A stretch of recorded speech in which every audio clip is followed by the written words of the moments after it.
My name is Dr. Nancy Sobel. I'm co-founder of the Global Adolescent Project.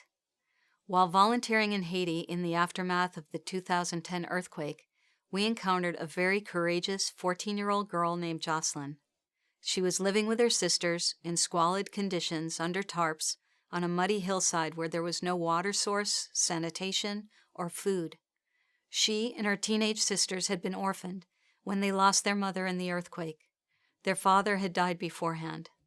The girls were aware that volunteer staff and a hospital were at the top of the hill, but they didn't know how to access these services or if they were allowed to use them. One day, Jocelyn decided to make her way up the hill, and there she met my co-founder Matt Vassir and me. Eventually, we met all of her sisters and heard the rest of their story. They told us they were scraping by on the kindness of other adults in the camp, and that they huddled together every night terrified as they heard cries from victims of gender violence and other crimes going on in the darkness. We knew that it was a matter of time before the perpetrators of these crimes would discover the girls and their vulnerability, and they would be harmed. Meanwhile, Matt had met other orphaned youth in the camps that repeatedly had one request: to return to school.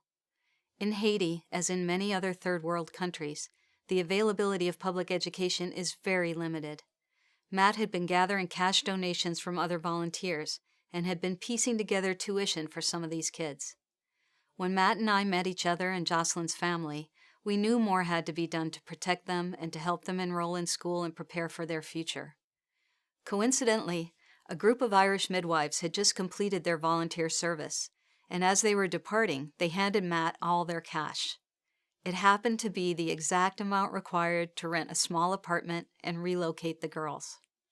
Once they were settled into their new living situation, we knew that we would have to raise funds to maintain their ongoing expenses. That's when Global Adolescent Project was created. The mission of Global Adolescent Project is to educate, encourage, and empower disenfranchised youth globally.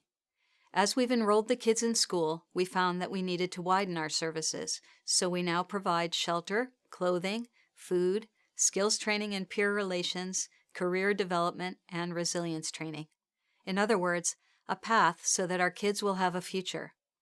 Our vision is to become self-sustaining, and we're building that foundation via networking with other local organizations, building a spirit of goodwill and enthusiasm for these kids. I want to thank you for helping our kids. They really are our children. Your support shows them that there are adults out there who care about them and their future and who support the hard work that they're doing.